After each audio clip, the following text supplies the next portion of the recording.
नमस्कार दोस्तों। आज मैं एमकॉम थर्ड सेमेस्टर के इंश्योरेंस मैनेजमेंट पे बात करूँगी। इसकी पहले यूनिट के बारे में बात करूँगी। इसकी पहले यूनिट में क्या क्या है। इंट्रोडक्शन है। बीमा जोखिम प्रबंधन का एक रूप है जिसमें बीमित व्यक्ति संभावित नुकसान की लागत को किसी अन्य संस्था को हस्तांतरित करता है, जिसके बदले में उसे प्रीमियम नामक मौद्रिक क्षतिपूर्ति मिलती है। बीमा व्यक्तियों, व्यवसायों और अन्य संस्थाओं को उचित रूप से किफ़ायती दर पर महत्वपूर्ण संभावित नुकसान और वित्तीय कठिनाई से खुद को बचाने की अनुमति देता है। हम महत्वपूर्ण इसलिए कहते हैं क्योंकि यदि संभावित नुकसान छोटा है तो नुकसान से बचाव के लिए प्रीमियम का भुगतान करना उचित नहीं है। बीमा का अर्थ है, बीमा दो पक्षों के बीच एक अनुबंध है। एक पक्ष बीमित व्यक्ति होता है और दूसरा पक्ष बीमाकर्ता होता है। बीमित व्यक्ति वह व्यक्ति होता है जिसका जीवन या संपत्ति बीमाकर्ता के पास बीमित होती है, अर्थात वह व्यक्ति जिसके जोखिम का बीमा किया जाता है बीमित कहलाता है। बीमाकर्ता वह कंपनी होती है जिसे बीमित व्यक्ति द्वारा जोखिम हस्तांतरित किया जाता है।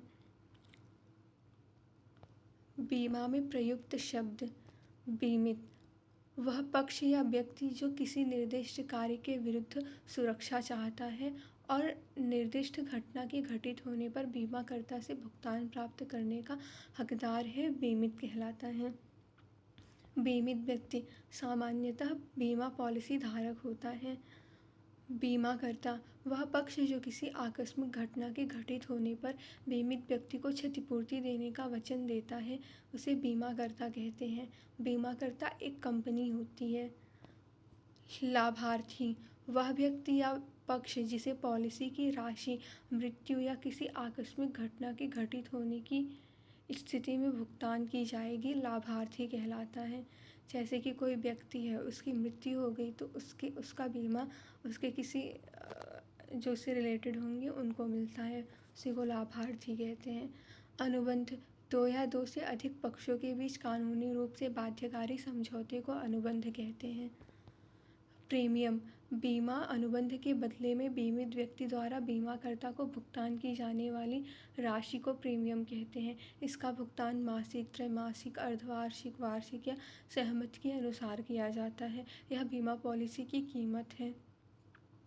प्रस्ताव प्रपत्र इस प्रस्ताव प्रपत्र में प्रस्तावक का नाम और पता, बीमित व्यक्ति का विवरण जैसे उसका पेशा, जन्मतिथि, इच्छित बीमा का विवरण जैसे बीमा योजना का नाम, अवधि और बीमित राशि, पिछले बीमा प्रस्तावों का विवरण आदि शामिल होता है। प्रस्ताव प्रपत्र में प्रस्तावक के बारे में निम्नलिखित जानकारी होनी चाहिए।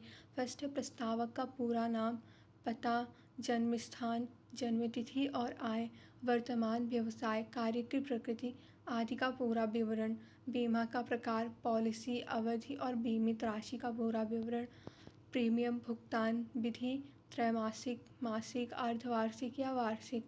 यदि इस प्रस्ताव में पहले कोई बीमा पॉलिसी ली गई है तो उसका पूरा विवरण प्रदान किया जाना चाहिए। यदि कोई जोखिम भरे व्यवसाय में शामिल है तो उसका पूरा विवरण प्रदान किया जाना चाहिए। जीवन बीमा नामांकित व्यक्ति का नाम, पता, आयु, व्यवसाय और प्रस्तावक से संबंध अवश्य प्रदान करें। अपने पारिवारिक विवरण, बीमारियों, आदतों आदि के बारे में पूरी जानकारी प्रदान करें। इसके बाद प्रस्तावक को एक घोषणा पत्र पर हस्ताक्षर करना होगा। यदि प्रस्तावक में कोई त्रुटि छिपी हुई है तो अनुबंध पूरी तरह से रद्द कर दिया जाएगा और प्रस्तावक द्वारा जमा किया गया प्रीमियम जब्त कर लिया जाएगा।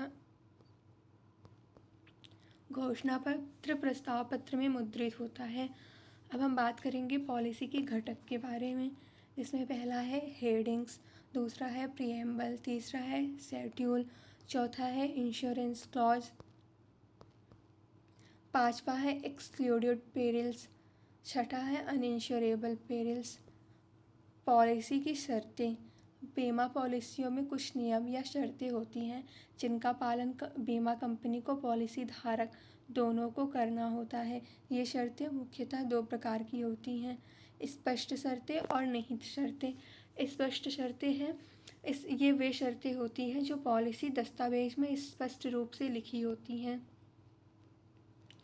उदाहरण, पॉलिसी में लिखा हो सकता है, पॉलिसी धारक को हर महीने की 10 तारीख तक प्रीमियम का भुगतान करना होगा। अगर आप इसका पालन करते हैं तो ठीक है, अगर आप दावा नहीं करते तो कंपनी आपका भुगतान नहीं कर सकती है।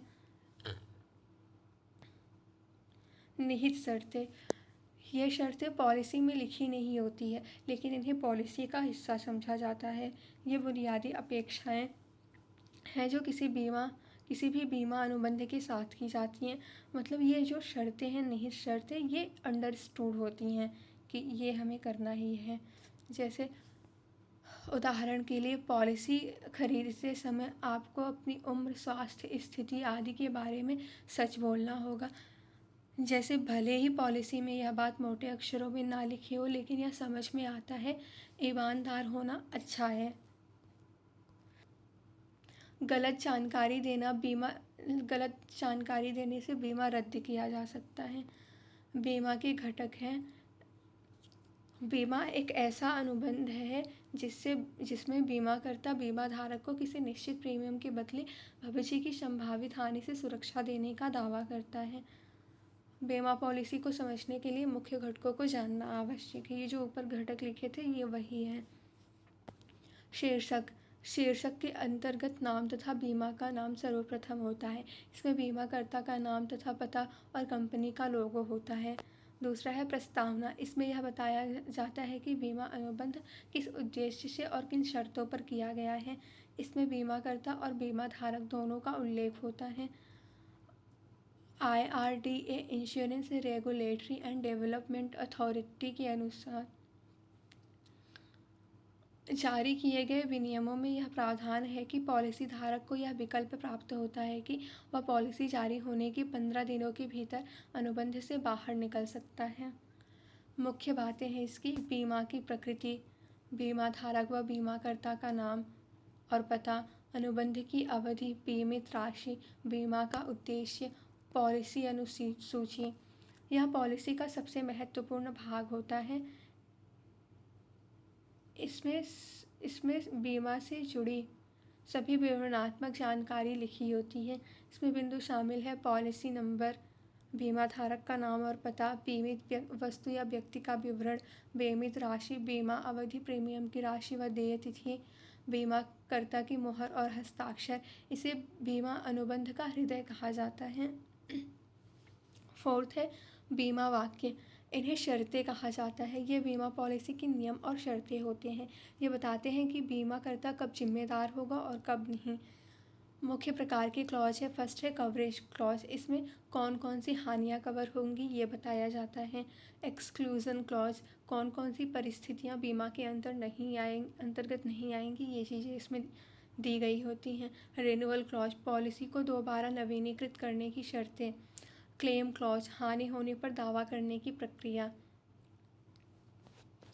नेक्स्ट है बीमा संविदा, इंश्योरेंस कॉन्ट्रैक्ट।